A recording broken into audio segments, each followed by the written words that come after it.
Honda motorcycles just keep selling in the millions. Watch this video. Hello, welcome to RevelatorAlf. I hope you're all well. So very quick video here. Reports coming out. The year-on-year results from Honda motorcycles have just come out, and they're basically saying that they've increased their sales some 20% globally. In India alone, it's reported that they've sold 6 million motorcycles. I think their global sales are 20 plus, something like that, something ridiculous. Now, I was one of the people out there. I thought Honda motorcycles might come under a bit of pressure, especially from the Indian motorcycle manufacturers and also especially the Chinese motorcycle manufacturers who might start producing a lot of small motorcycles for very inexpensive prices. And I thought that might hit the bottom line of Honda and it might make them shrink a little bit. But no, complete opposite. They've gone from strength to strength. They seem to have pushed back on the Chinese and the Indian markets. In fact, they've gone in there full force. So what's happening? Why is Honda so great when you take the likes of Harley Davidson, for example, KTM, who've been struggling with sales, and KTM almost went to the wall as well.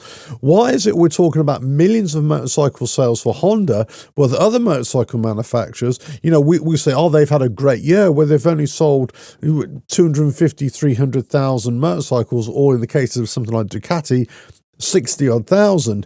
And you think, oh, wow, they're doing fantastic. But when you compare them to Honda, they pale into insignificance. In fact, they are insignificant when you're talking the size of the company and the power behind the company. And let's not forget, it's the power to produce different kinds of motorcycles that they want to produce.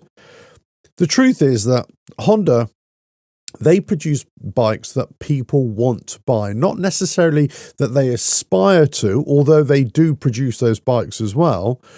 But they produce bikes that people want to buy, that need to buy, especially if you're looking at markets like India, where there's a huge motorcycle market. Mobility on two wheels is a massive thing. It's seen as a mode of transport to get you from point A to point B. Yes, there's fun attached to it, but it's a tool. It's something that you use. It's what, let's say in the West, we more regard a car, and in the West, it's more of a leisure activity, motorcycling. Whereas over there, it's more of a daily thing that you need to ride, especially in places like Africa as well, where these motorcycles have been used as a long time mode of transport for I wouldn't say a majority, but a fair percentage of the population. So why is that? Why are they succeeding where others are failing?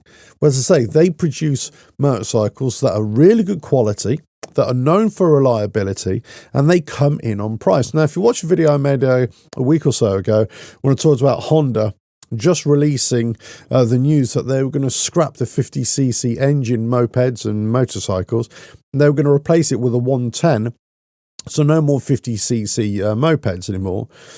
One of the reasons behind that is that they're also backfilling a lot of the void of the 50cc motorcycles with electric bikes, electric scooters. In fact, Honda are one of the biggest players now in electric mobility all over the world, especially in these small bikes. Now, I've long said that the electric bikes, where they hold their own, where they are much better than anything else, is in the small displacement category, the 50cc, the low kilowatt hour power band, as it were. Urban riding, scooter riding, just getting from point A to point B, electric bikes, fantastic. Absolutely, that's exactly what you want. And I couldn't think of a better solution for two-wheeled mobility going forward in the urban area. Okay, you haven't got the sound and all that, but in terms of just getting on, twist and go, great. And Honda are producing those. In fact, they're producing the bikes now with interchangeable batteries. They've invested heavily in these interchangeable batteries, along with many other motorcycle manufacturers in that region as well. They just opened up a battery plant in Japan, so they're going full force into the EV world. but they haven't abandoned their roots. They're still producing motorcycles to the masses, and they're also producing motorcycles to the masses in really big motorcycle markets. So in the West, we kind of think, okay, well, Honda, they produce lots of bikes, yes, and they produce some big bikes, sports bikes, big adventure bikes, and this and that. But we kind of forget that the bulk of their market has always been the small motorcycle, the sub 500cc, the sub 250, the sub 125, the 50cc, really. That's, where they've kind of always churned out those bikes, always sold them to markets that need them. And that's why they're such a dominant force. That's why they can produce their signature bikes, the Goldwing, let's say, the sports bike, the big adventure bikes, or even experiment with bikes from time to time, and they can be a success or they can be a failure. But they can do that because they sell so many units, millions of motorcycles. So when you're considering the likes of Harley Davidson, who are struggling for sales, when you consider the likes of KTM, who almost went belly up, when you consider other motorcycle manufacturers wondering what the future's going to be, I've always said, and if you watch my channel, I would have said this on repeated occasions, any motorcycle manufacturer who doesn't supply or produce a wide range of motorcycles from low powered up to the high power, they're the ones that are going to struggle the most.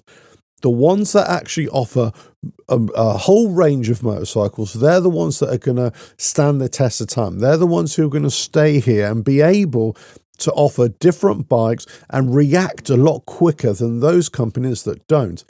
Take a case in point, Harley Davidson. They wanted to go after the money. They wanted to go after the models that sold the best, the big, expensive motorcycles. Well, it's great if they sell. But as soon as they stop selling those bikes, as soon as people don't want to buy them anymore, they can't afford them, that's it, game over. However, with Honda, they've got so many different types of bikes, so many different price points, so many different types of bikes for different types of rider, for a different type of riding, that if you don't like one, you just go to another one. If you can't afford one of their bikes, you just step down and you get another one. And it's similar with other motorcycle manufacturers who've kind of taken note of this in recent years. I made a big song and dance really about what I thought of Triumph last year, in that they've done a fantastic thing in trying to bring out smaller motorcycles with their 400cc, and they're getting great sales, and they're doing really well as a company. BMW did the same thing with they had a 310, didn't they? GS 310. They're bringing out a 450 as well. So this is the kind of thing where big motorcycle manufacturers are seeing the light and saying, we've got to produce smaller motorcycles as well. It doesn't mean that we abandon the big motorcycles. This is what a lot of people in the Harley Davidson world, let's say, to give an example, fear. They think, well, just because you produce smaller motorcycles, that means we're abandoning Harley Davidson. We're somehow betraying the name. No, you're just offering a different kind of motorcycle to a different kind of rider who's also going to be attracted to the brand. Once you got people into a brand, then they're likely to stay. Your first bike, you bought your first Harley Davidson, you're probably likely going to buy another one. If you bought your first Honda, you're probably going to buy another Honda. You bought your first Suzuki, so on and so forth. Now, afterwards, you might chop and change, go for different bikes here and there. But fundamentally, you've got people into the brand. And that's what Honda do. And they back it up, not with frivolity. They don't pack it up with exceptional design that just doesn't work and is flawed. They back it up with absolute reliability, value for money, and great design. And that's the strength of Honda motorcycles. And this is why they keep on selling millions upon millions. It's just exceptional what they do. You don't have to like Honda in terms of the kinds of motorcycles that they do, but you've got to admire the way they just keep on churning them out.